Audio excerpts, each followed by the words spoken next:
البهوات والهوانم، السلام عليكم ورحمة الله وبركاته. معاكم أحمد عيسوي في حلقة جديدة من قهوة البهوات. النهاردة إن شاء الله هنكمل كلامنا عن بعض الشخصيات اللي ربنا ابتلى العالم بيهم علشان يجيبوا آخره، يعني بمعنى أصح يجيبوا العالم لمسة أكتاف. المرة اللي فاتت اتكلمنا عن ايلون ماسك وموضوع الشرايح الإلكترونية الجديدة اللي هي بتبقى مدمجة داخل المخ البشري. هسيب لكم الرابط بتاع الحلقة في البايو وموجود في الشريط اللي فوقيه. بس انتوا عارفين والله كان حاجة فيها برضو ابتكار وعلم واختراع، لكن البيه اللي هكلمكم عنه النهاردة ما عندوش بربع جنيه إبداع أو فهم. النهاردة بقى هكلمكم عن زيلينسكي، عارفينه؟ أيوة، المسمى فرضا رئيس أوكرانيا.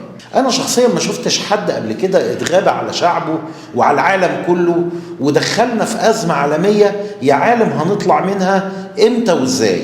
الراجل ده دخل بلده في حرب لا هي متكافئة ولا ليها هدف أصلا، ولا هو بتاع حرب، بس هو صحي الصبح قال لك لما اتغابى وخلاص. هو أصلا ممثل كوميدي وكان عنده شركة إنتاج، وفي سنة 2015 عمل مسلسل تبع شركة الإنتاج بتاعته اسمه خادم الشعب، وكان طالع دوره في المسلسل ده رئيس أوكرانيا. ويظهر ان الدور ده عجبه وافتكر نفسه انه ينفع رئيس بجد، فقال لك طب والله لاصبح الصبح ارشح نفسي للرئاسة. وفعلا تم انتخابه سنة 2019 أول رئيس يهودي يحكم أوكرانيا، عشان يفتح علينا صفحة من الهبل السياسي اللي هو بيعمله دلوقتي، ومش عارفين الصفحة دي هتخلص امتى، وشكلها كده مش هتخلص غير لما يخلص الكشكول كله.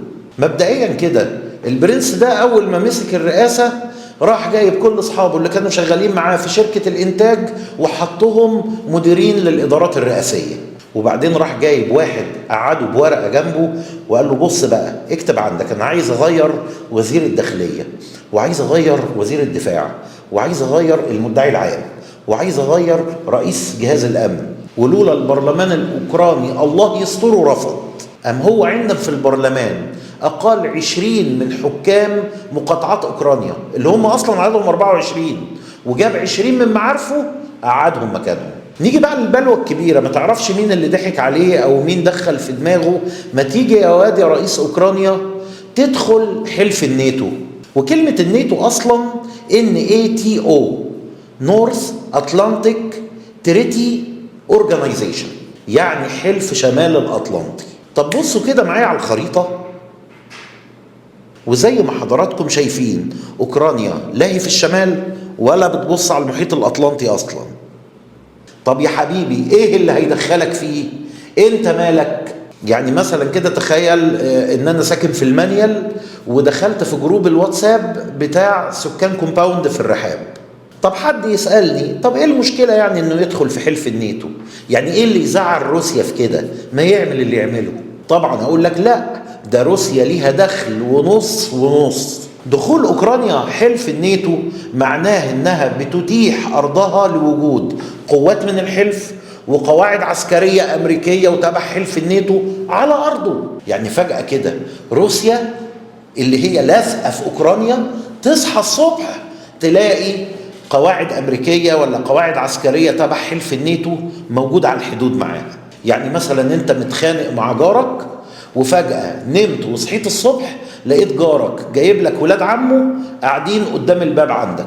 الصراحة حاجة مستفزة جدا. وعلى فكرة روسيا بقالها أكتر من سنة عمالة بتحذره عن كده، بس واضح طبعا ان يعني اوروبا وتحديدا يمكن فرنسا كانت بتشجعه، وامريكا قالت له احنا في ظهرك وخش وما يهمكش. والصراحة الواد ما كدبش خبر وجاري بدأ في اجراءات انضمام اوكرانيا لحلف الناتو بالعند في روسيا. وخد بالك الواد ده بيلعب مع مين؟ مع بوتين اللي هو رجل مخابرات بارع ومن اقوى رؤساء العالم واكثرهم دهاء. وعلى فكرة قوات روسيا لما اتحركت للتهديد، حتى لما كانت القوات الروسية على الحدود فضلت شوية موجودة على الحدود وبرضه للتهديد وللتحذير. لكن تعمل ايه بقى؟ اللي قدامهم عيل وفكروا انه مسلسل زي المسلسل اللي كان بيمثل فيه، ولما لقى الوضع دخل في الجد جري واستخبى، وبقى يطلع لك في الفيديوهات يقول لك انا ما سبتش اوكرانيا، انا موجود في اوكرانيا. بس انا اتوقع لدرجة الاقتناع ان هو مش موجود في اوكرانيا يعني ازاي هيبقى موجود في اوكرانيا وبيخرج وبيطلع يروح يحضر مؤتمرات ويعمل زيارات لبعض الدول ويرجع اوكرانيا تاني في الظروف اللي احنا فيها دي؟ متهيألي انها صعبة، الا لو بوتين سايبه بمزاجه. وطبعا مش محتاج اقول لكم اللي حاصل فينا واللي حاصل في العالم كله بسبب حرب دخلنا فيها الاخ ده بدون اي داعي.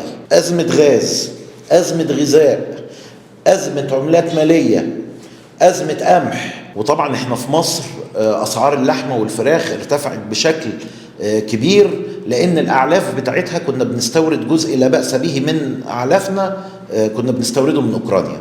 وكمان القمح احنا بنستورد برضو من أوكرانيا جزء كبير برضو لا بأس به من استهلاكنا من القمح. فطبعا لما قل استيراد القمح الجزء اللي كنا بنستورده من اوكرانيا طبعا، فهتلاقي كل حاجه غلت، من الخبز للمنتجات القمحيه زي المكرونه مثلا، كل الكلام ده اسعاره غلت. ده بخلاف بقى ان انت اصلا تقريبا نص السياح اللي بيجوا لك في الغردقه وشرم ان ما كانش اكتر يا من اوكرانيا يا من روسيا. وطبعا بسبب ظروف الحرب دي خلاص ما بقاش في سياحه لا من روسيا ولا من اوكرانيا، وبالتالي الدخل السياحي قل. وكل ده حصل معاه خلخله لسعر الدولار برضو عالميا، فاثر عندك في العملات. وتحديدا طبعا احنا اي حاجه بتاثر فينا، يعني لو حد عطس في اخر الشارع تلاقي الدولار غلي، اي حاجه تحصل الدولار غلي لكن ما بينزلش. حاليا الاخ زيلينسكي بقى مقضيها ابتزاز، يعني لو مثلا اوروبا اتشغلت لاي سبب عنه باي حاجه تلاقيه يجري ويطلع ويصرخ ويقول الحقوني، اوروبا تخلت عني ومش بيقدموا لي الدعم الكامل اللي وعدوني بيه. ده بخلاف كمان انه مخوف زعماء اوروبا، مفهمهم ان هو حائط الصد عن اوروبا ضد روسيا، وان لو هو انهار واتهزم بوتين هيخش كل دول اوروبا. ومن ناحية تانية مقضيها ابتزاز مع امريكا، برضو امريكا لو اتشغلت في اي حاجة برضو يطلع ويقول الحقوني الامريكان مش بيمدوني بسلاح ومش واقفين جنبي. وبرضو مخوف الامريكان، وبرضو مفهمهم انكم لو سبتوني وروسيا هتكسب وهتحقق فكرة الاتحاد السوفيتي اللي هيبقى قوة عظمى وهتزيح امريكا من زعامة العالم. وطبعا امريكا بتجري تبعت له فلوس وسلاح. ويا عالم المهزله دي بقى هتخلص امتى وازاي؟ بس بصراحه صدق اللي قال اللي يلعب مع العيال. في النهايه انا بشكركم وبشكر متابعتكم، واللي لسه ما تابعناش يتابع حلقاتنا وحلقاتنا القديمه، وان شاء الله استنونا في حلقه جديده من قهوه البهوات.